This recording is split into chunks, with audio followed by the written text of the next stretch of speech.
MedBix webcast is a new kind of healthcare media channel to break the silo mentality and foster interdisciplinary thinking. Our mission is to fill that gap and to create a curiosity through different lenses, tapping the passion that guided the historical figures in medicine and bringing present-day groundbreaking research to the front lines. We interview physicians and leaders in the industry about present-day healthcare challenges on our live programming.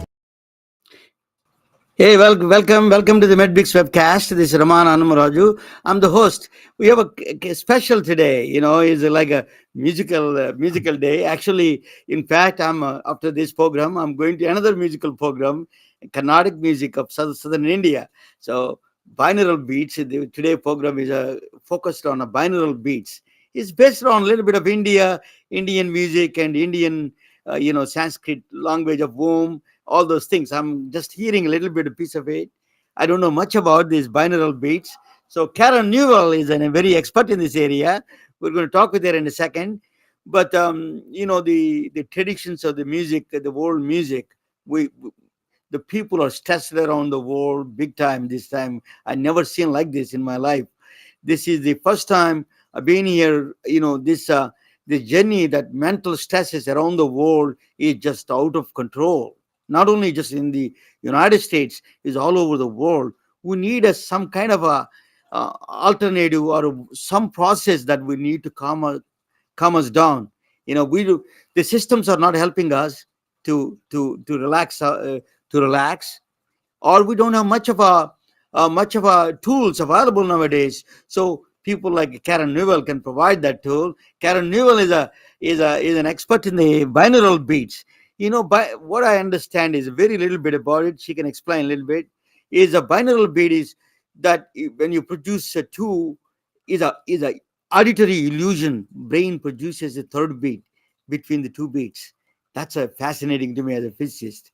So let me bring to the table stage Karen Newell. Karen Newell. Hello, Ramana. It's so good to be with you today. Welcome to the MedBix webcast. Tell us a little bit I have zero knowledge about these binaural beats. My son talks once in a while. Please explain what those binaural beats are. Okay, so a binaural beat, you were explaining it quite well. It's when you hear one frequency in one ear and a slightly different frequency in the other ear. And that creates what you said, a third sound. It's a wah, wah, wah, sort of a rhythmic sound.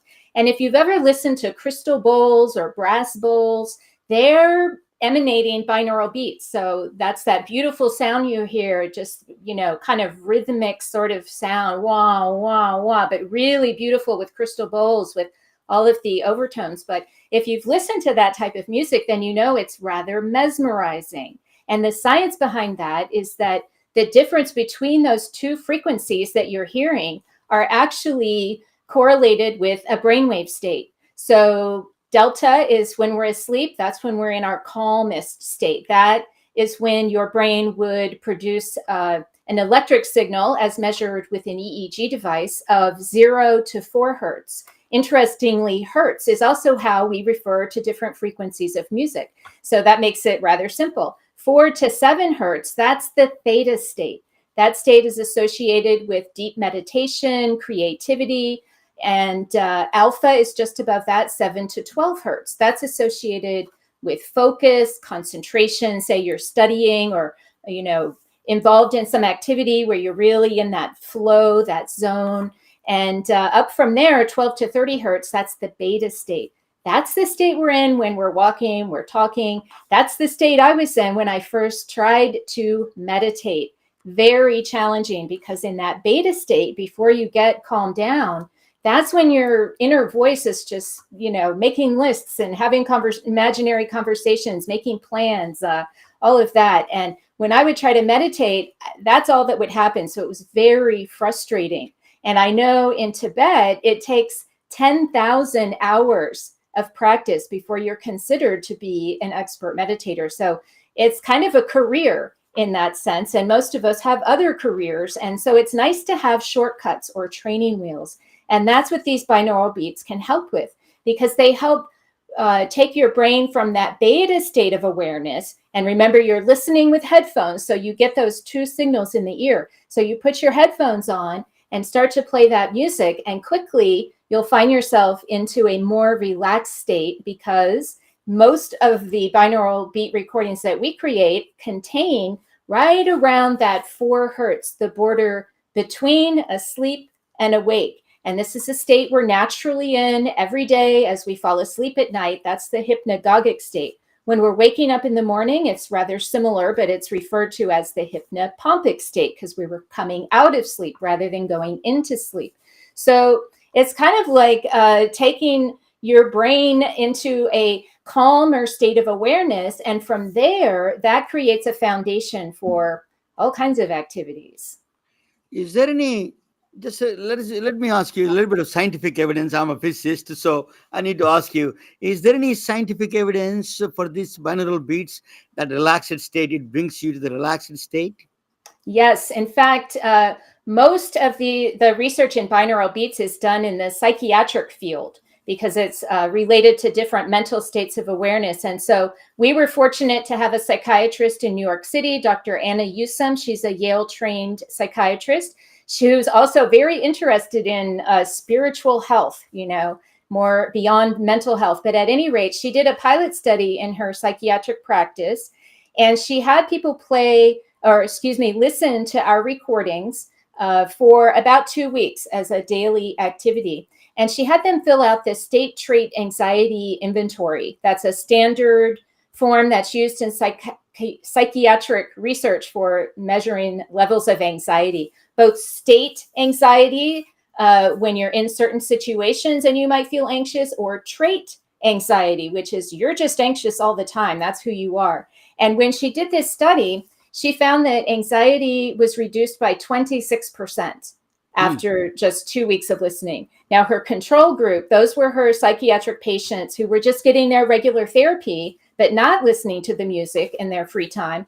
And they saw just a 7% reduction in anxiety. So that was a 19% increase in decreased anxiety just by adding these recordings to your daily kind of activities. Are there any research universities or research institutions like NIH and National Institute of Health or National Institute of Mental Health? Are they doing any kind of work on this area? Sound as a therapy, so music as a medicine, kind of a concept that are they doing? A lot of universities are doing this research on this one. I believe universities are studying music in general. Certainly, for example, in the hospice setting where people are dying, there will be people playing harps and all kinds of things that they study. And Alzheimer's, they study how music affects Alzheimer's memories. If you hear music from your childhood, suddenly you're alive.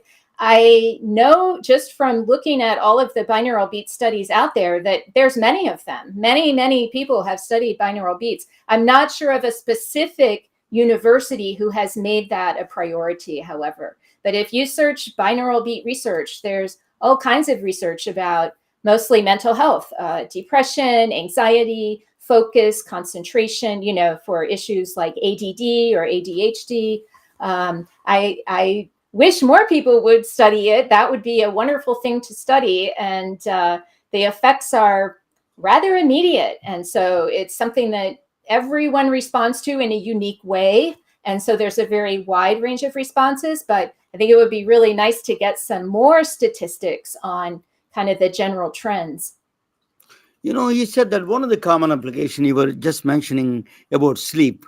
So what are the applications you use this kind of a binaural beats, sleep or relaxation?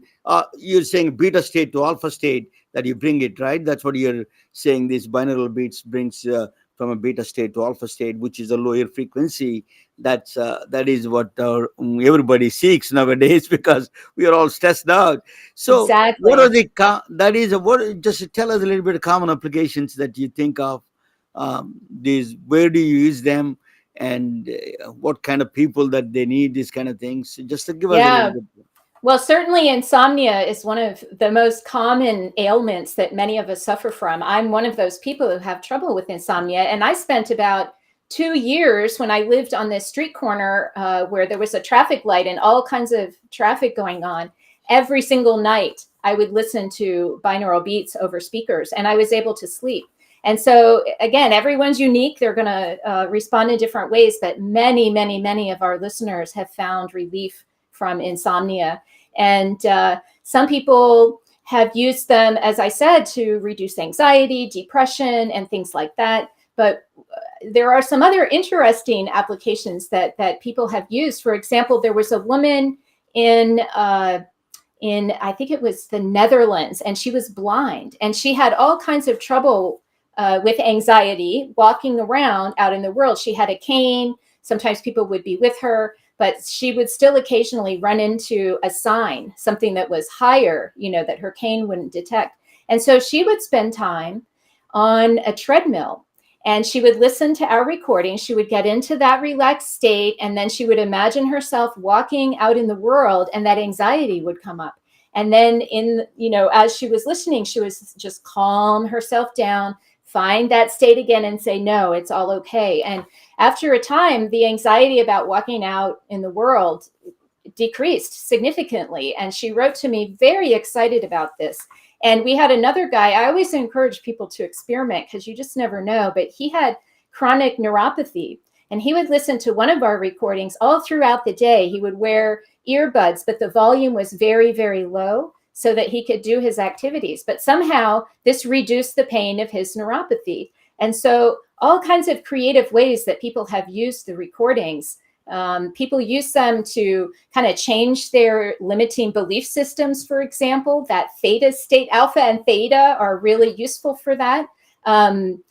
So, for example, an example I like to use is that time when I first tried to meditate and I couldn't do it. And I would tell myself, oh, I'm just one of those people who can't meditate. So I was telling myself, you can't do this. And by changing that inner talk to, no, you can do this, I can meditate, I sort of changed my belief system while I was listening to the recordings.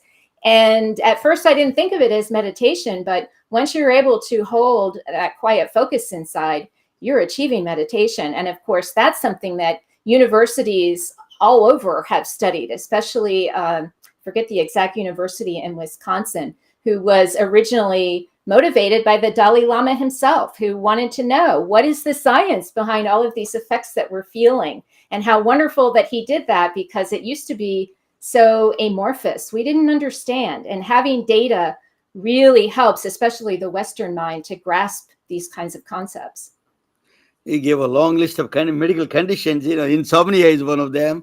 It's the whole world is suffering from, not just you and me. We all have the problems everywhere.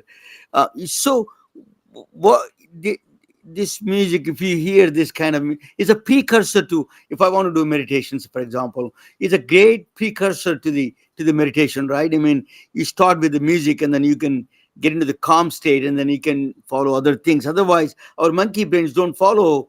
Is just that don't follow any kind of thoughts, go everywhere. So this kind of things will bring you down to the calm state. Is that right? If I understand That's you? correct. And that's why I refer to them as training wheels. Like on a bicycle, you add 2 small wheels while you're trying to learn so that you don't fall off, right? And they're very helpful at helping you learn to balance. And so these types of recordings with binaural beats, especially from Sacred Acoustics, because those are the ones I'm most familiar with, they can help people get into those states more easily. And as we all learn the benefits of meditation, it really behooves all of us to learn how to do that. In some cultures, it's just natural. You grow up knowing how to do it. And in the West, we do not. We think it's exotic and strange and unusual. Some of us, not myself, but some of us think it's even dangerous. But you really need to try it for yourself to find out how you respond and what your kind of inclination for this could be. But once you establish this practice and you're able to get into these calmer states, then you can start to really know yourself as more than just your physical body, because there's a non-physical part of you that can only be known by going within, by learning what is behind those racing thoughts that are constantly going on. Well, there's something behind that, and it's called many things. One way we refer to it as the inner observer. It's sort of a neutral part of yourself that's there all the time. It's the part of you that notices when you're meditating that your mind has wandered. Some part of you suddenly realizes you're thinking about something else and you're no longer focused. That's your inner observer. And your inner observer is neutral. And that's why it can be so useful, because once you have this awareness of the inner observer, it can start to serve you in ways that help you in your daily life. Say you're having a contentious conversation with someone and you're kind of just reacting and losing control of your emotions or whatnot. If your inner observer is active, it can kick in and suggest to you, perhaps you might consider changing your tack here. And it's happened for me, and it saved me from embarrassment and, allowing myself to say things that I would have regretted later. And it only comes from this kind of regular practice. And when you do this, you just start to notice it more in your daily life. So I know when I first learned about meditation, I thought it was something you did by yourself in a cave, you withdrew from society. But actually, what I've learned is the meditation skills that I have learned have helped me in my daily life. It's not at all about withdrawing from society, but a better ability to manage your thoughts and your emotions as you go through all of your interactive relationships. Karen, I will try to play, see that if you can hear that, so I'm trying to play this music and see.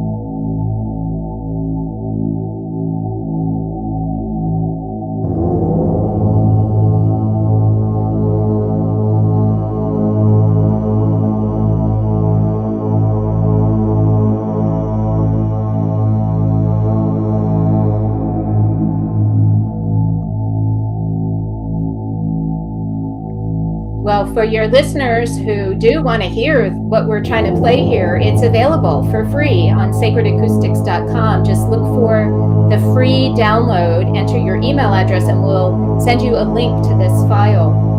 Because honestly, you can't understand it until you try it for yourself. And again, headphones are very useful because if you're using your phone, you're just hearing one stereo signal mixed into one channel. And laptops and computers, unless you're really well technically equipped, aren't going to, give you the type of sound. So please do go try that free recording and see for yourself. Oh, that's, he gave us a little bit of a medical conditions, a little bit.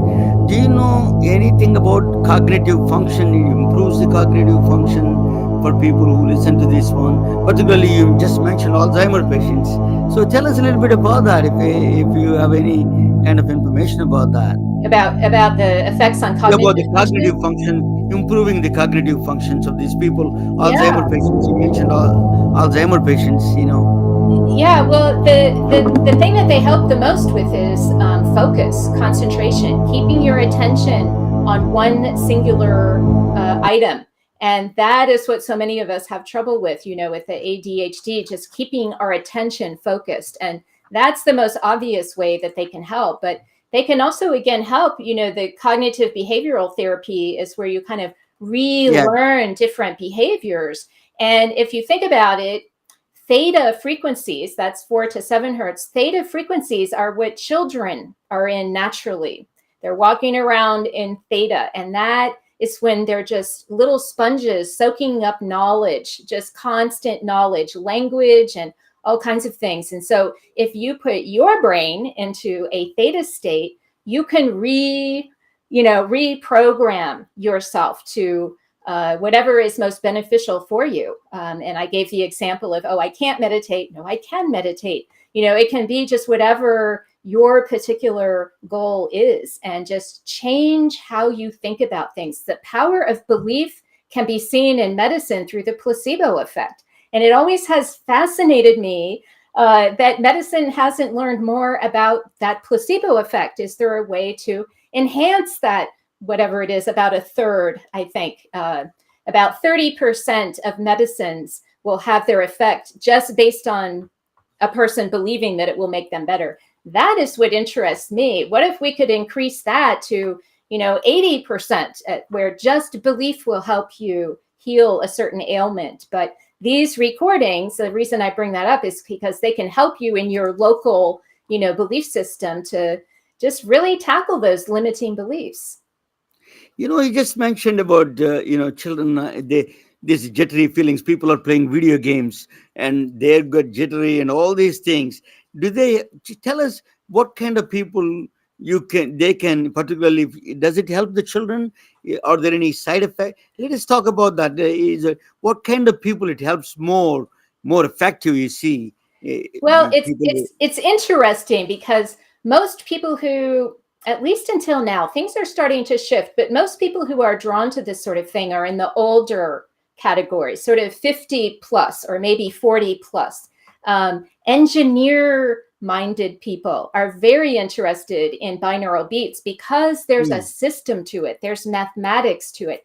Every one of our recordings has frequencies that are harmonic to every other frequency in that recording, and that's directly to do to mathematics.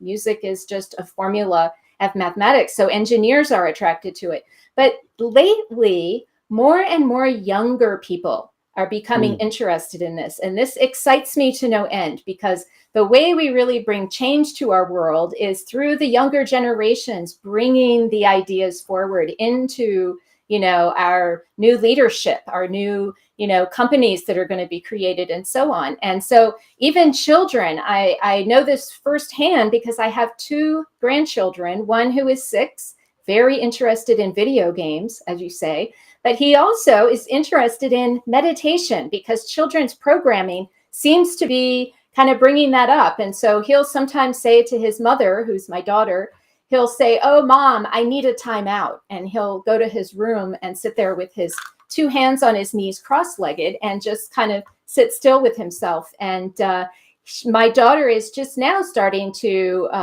or not just now, she's been for a while using these recordings to help her children sleep. And now she has a 2-month-old baby. And so we have a recording specifically made for babies to help babies sleep called Sacred Lullaby. And it really is effective. I've seen it for myself. But we had a child many years ago when we first started, maybe about 8 years ago, and she had a lot of behavioral issues. She was always acting out, temper tantrums, and she was a little older, around 8 or 9, where kids usually grow out of that kind of thing and learn that self-management. But this was before we had, Sacred Lullaby. She would listen to these other recordings that we had thought we had made for adults, that it helped her. And her mother actually recorded a little video of this girl thanking me for helping her learn how to manage her emotions better just by listening to these recordings. And so it really is quite amazing what the results can be. My son is actually a neuroscience graduate from Vanderbilt. He's he says that all the times that he was listening. I think he heard your music too. He was fascinated by that, and he actually incorporate. He's not expert in it, but he incorporates. I actually wanted to join today, but he had some other obligation, unfortunately.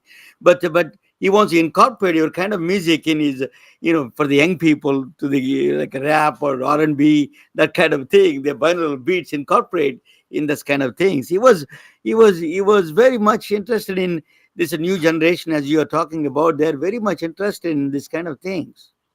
Yeah, binaural beats can be added to all kinds of music.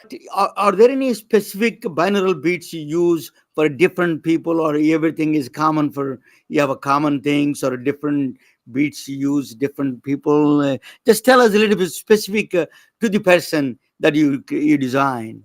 Yeah, well, there's all kinds of different people that we designed for. One, we designed, our audio engineer created a very special, specific recording for his wife while she was in childbirth, natural childbirth. They had a birthing tub that they put in their 3rd floor Manhattan apartment and played this music, and it was so beautiful. It kept everyone in the room calm during childbirth, especially the mother-in-law, the mother of the mother. And so we made that available to our listeners. It's called Cosmic Womb.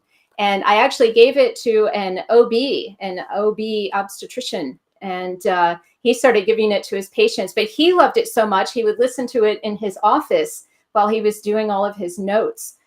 So that we created especially for that. We have another recording we made. It's called Low Band Pi Trance. That was created for a very specific movement exercise. So if people do Qigong or Jiu-Jitsu or I'm not sure exactly of all the kind of meditative martial arts there are and different types of energy movement, but this recording can be used for any of this type of movement. So lots and lots of flexibility. Another thing that sometimes people find happens, which might alarm some people, but others are actually seeking this sort of experience, and that is an out-of-body experience where suddenly you find your awareness is no longer in your body, but is somewhere else and is maybe witnessing your body lying on the bed. In fact, that is exactly how binaural beats were originally created by Bob Monroe back in the 50s, 60s. He was a radio entrepreneur, and he was experimenting with using sound to help with learning while you're asleep. And he started having out-of-body experiences. And so he wanted to know, can I create this kind of music that helps others induce this sort of experience? And so occasionally we do have someone tell us that that's what happens. And again, some people are looking to have that type of experience. And if you're looking for it, it's less likely to happen because you have this expectation. But it's one of those activities that some people find really entertaining, or also very important in really finding out for themselves that they are more than just their physical body. And having that kind of activity certainly does give you that firsthand direct knowledge of how you can be separate from your body.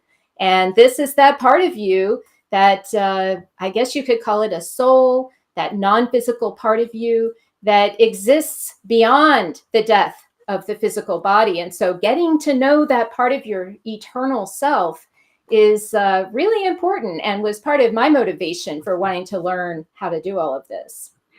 You know, Karen, I used to live in Georgia. You live in, Charlottesville, Virginia. So we're kind of a Bible belt. We live in a Bible kind of belt. Now I live in Silicon Valley. But are there any resistance from these religious kind of fringe people in that sense for these kind of There things? is some resistance from some religious people. It's interesting. I found a website a while back that claimed how meditation was dangerous for you. And it was a Christian who had tried meditation and apparently had some not so pleasant experiences, and decided that meditation was to blame for all of it and that no one should ever do it. And so there is some fear around kind of, I guess they feel that God is not necessarily knowable by them personally, that God is too big of a force or something. I don't really honestly know where their fear comes from, but they do have that fear. And occasionally that fear is projected onto us as somehow doing something not helpful. But, there's also a huge number of religious folks who have discovered that meditation is not dangerous, and they're using it to enhance their prayer. They're using it to enhance their personal connection to that inner voice that they call God.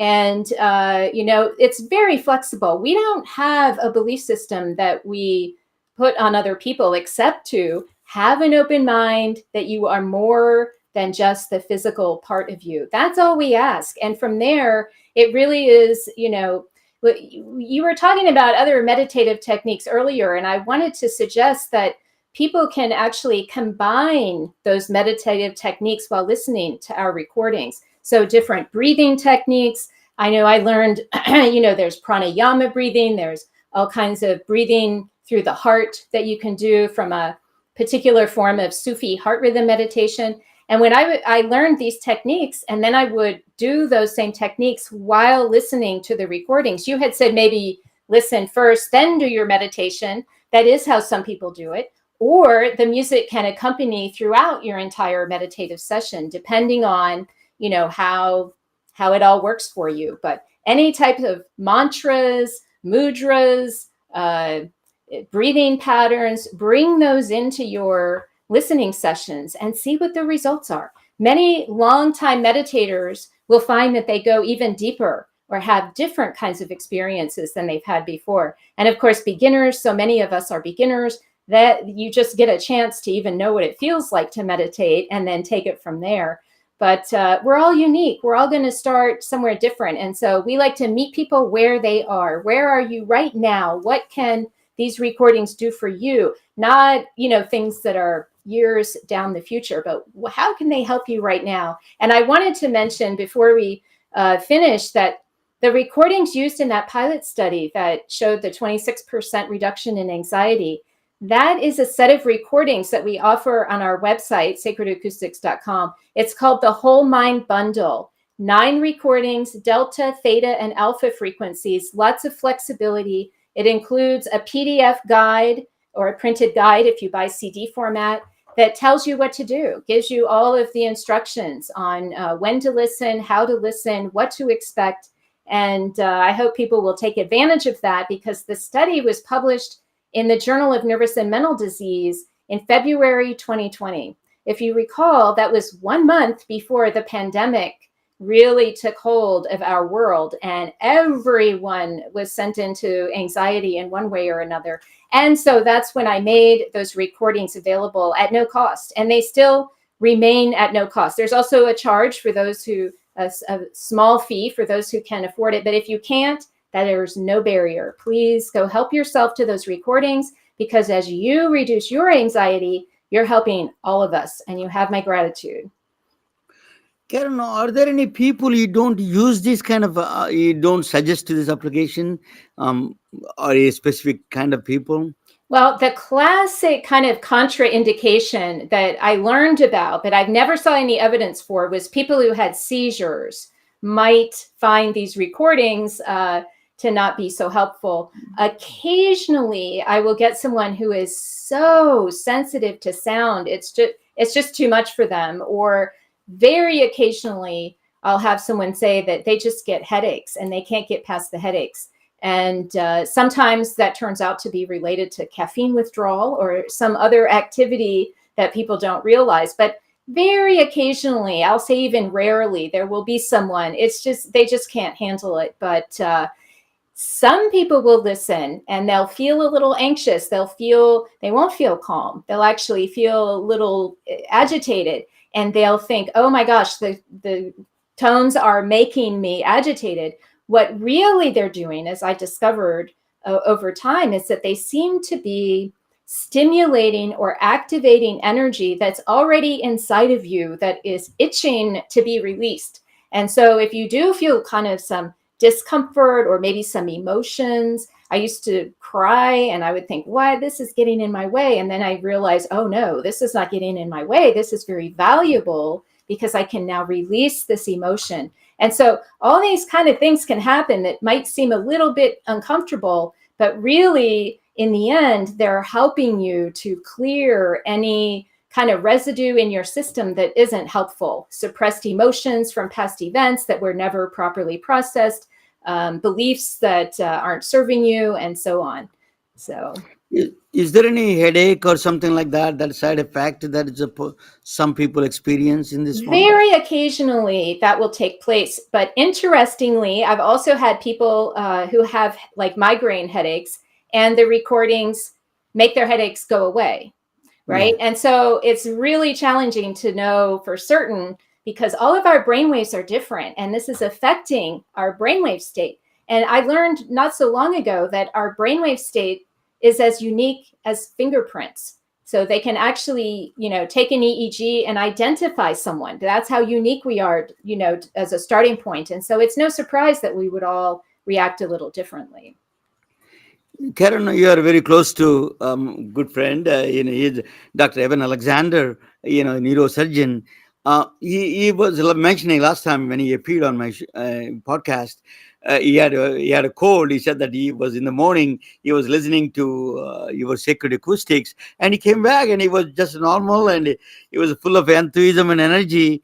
It did affect. I can see that it has positively affected him in that sense to come Actually, on I the show. remember that. You just caused me to remember that because he was really sick for a while, and I've known Eben for 12 years or so, and it was unusual. Remember, everyone was getting colds and stuff last fall as we were coming That's out of yeah. our cocoons, and I did Yeah. too. And yeah, he felt a lot better. He still was doing podcasts when he through all of this, and yes, that's how some people use them. I know once I had a sore throat, and I decided to listen to binaural beats, and I imagined blue, the color blue, all around my throat. And when I came out of the meditation, my sore throat was gone. So I don't want to sound like, oh, just listen to binaural beats and all your ailments will be cured.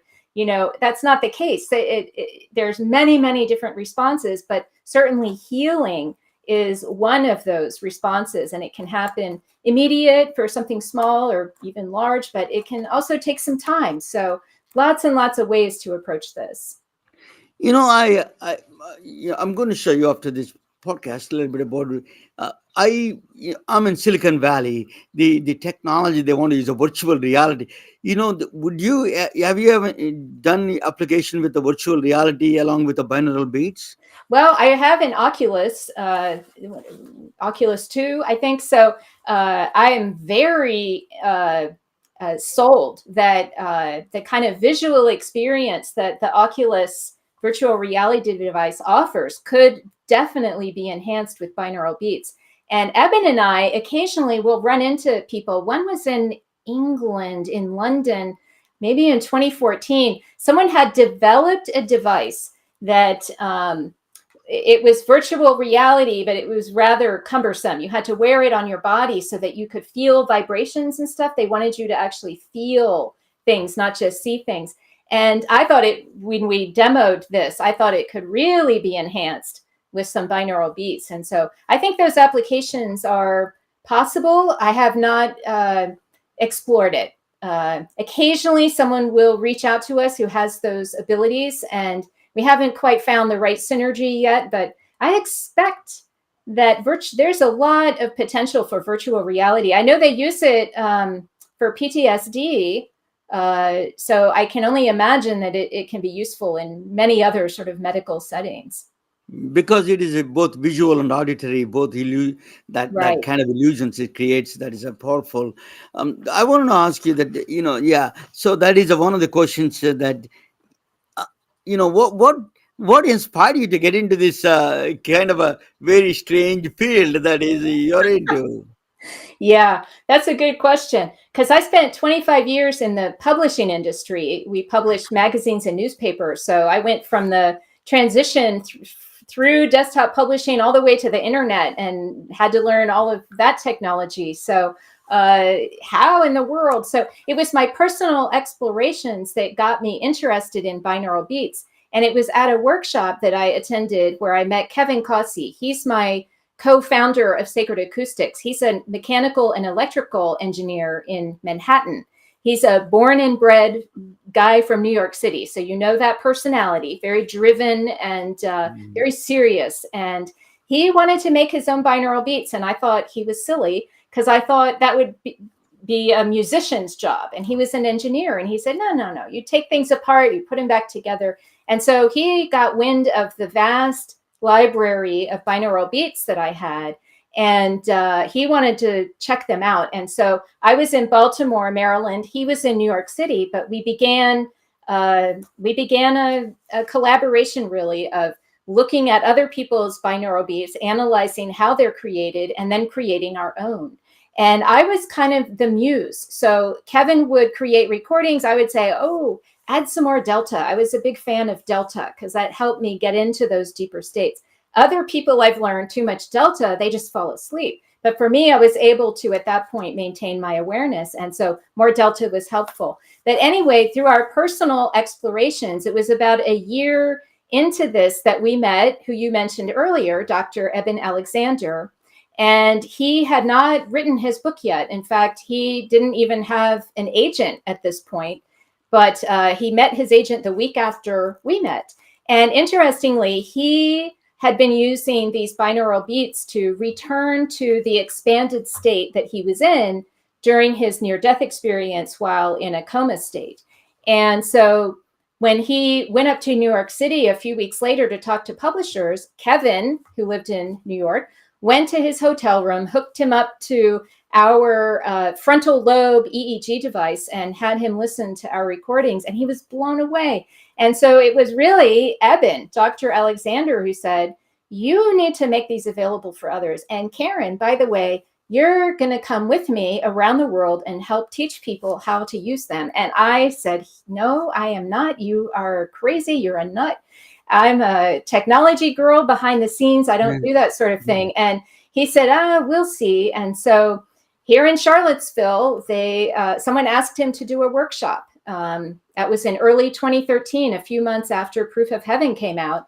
And he said, come on, Karen, put my name on the flyer. You're going to come teach this workshop with me. And off we went. And so resistance is futile, especially when you're connected to Dr. Eben Alexander with a mission to really change the paradigm of our world to one that allows for consciousness as being something fundamental and not merely an illusion created by the physical body.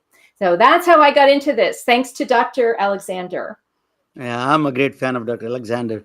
Yeah, I want to ask you, just you were mentioning a little bit about the NDE, near-death experience. Did they use people like therapists using in a hypnosis area? Is it the binaural beats help you to recall some of the incidents, some of the things that to? Absolutely, yeah. Some people get into these states. You can.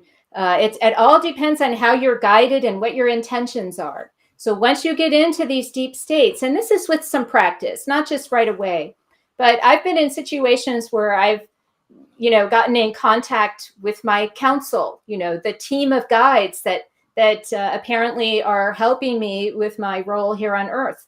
I've gotten in touch with loved ones who have died, my grandmother, my stepfather. And so these kinds of things become more possible.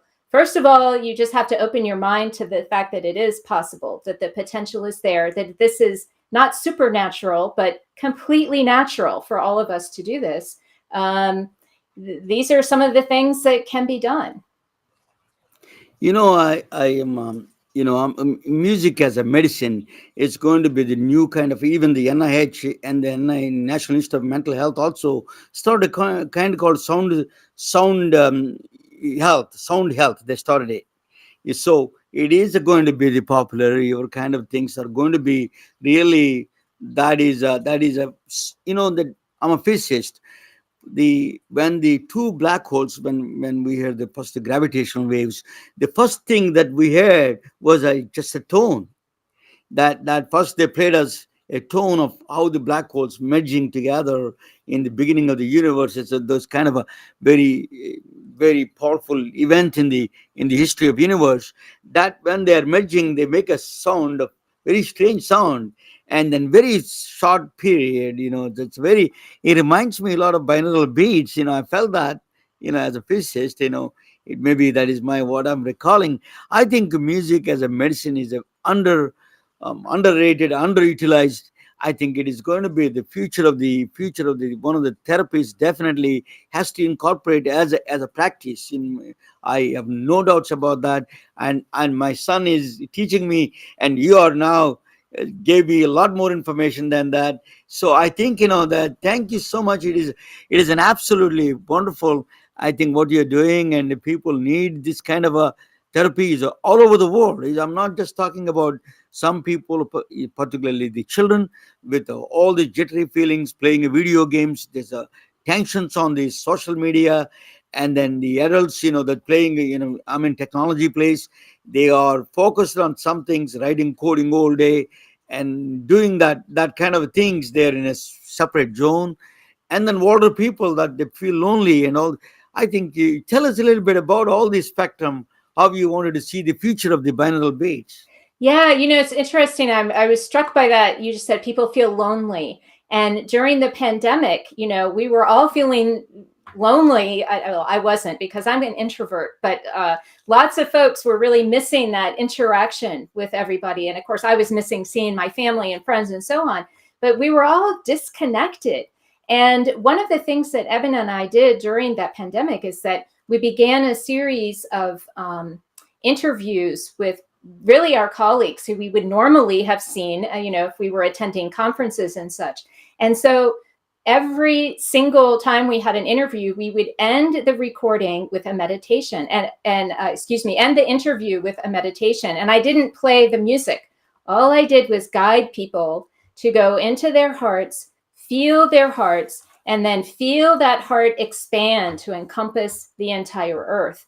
And when you do that, you realize that all of our hearts are intermingling at once. I was also very inspired by the work of HeartMath, who've studied the electromagnetic field of the heart. And really, our electromagnetic fields emanating from our hearts, they're constantly expanding and contracting. They're mixing with other heart fields. And so this is how we try to maintain our connection, is we would say, at 11 a.m. every day, just go into your heart, feel that love, send that love out to the universe. If you're not feeling especially strong that day, feel the love coming into your heart. Receive the love that everyone else is sending.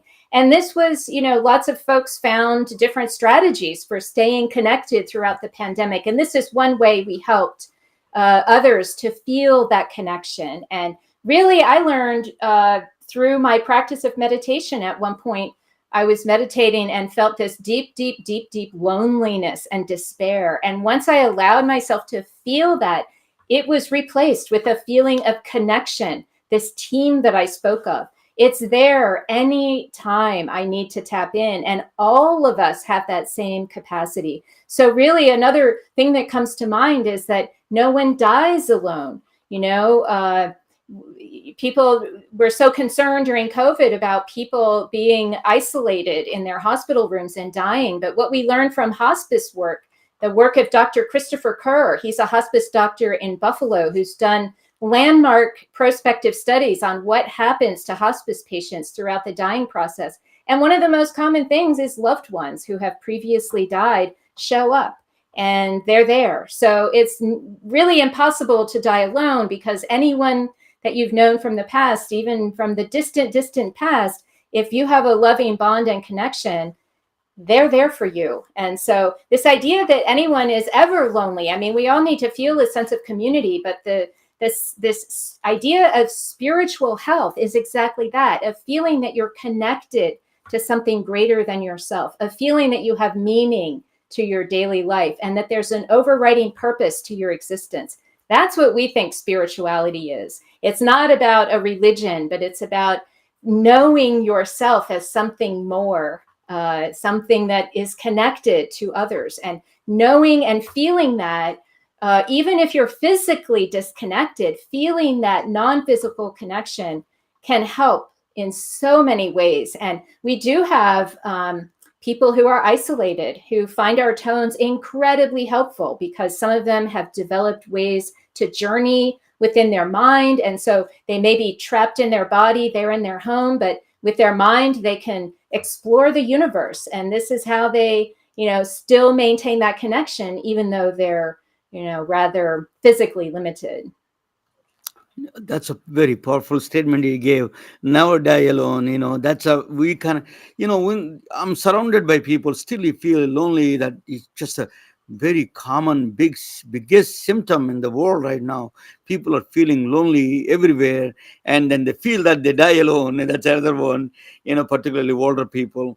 It is just, you gave a very good statement on that one, on how we can really solve that connecting through music, and really we can rehab ourselves through this kind of a sacred acoustics. At innersanctumcenter.com, and that's where Eben and I are always together talking about these concepts. My bundle, Reduce Anxiety, you can use the contact form to reach out to me if you have any questions.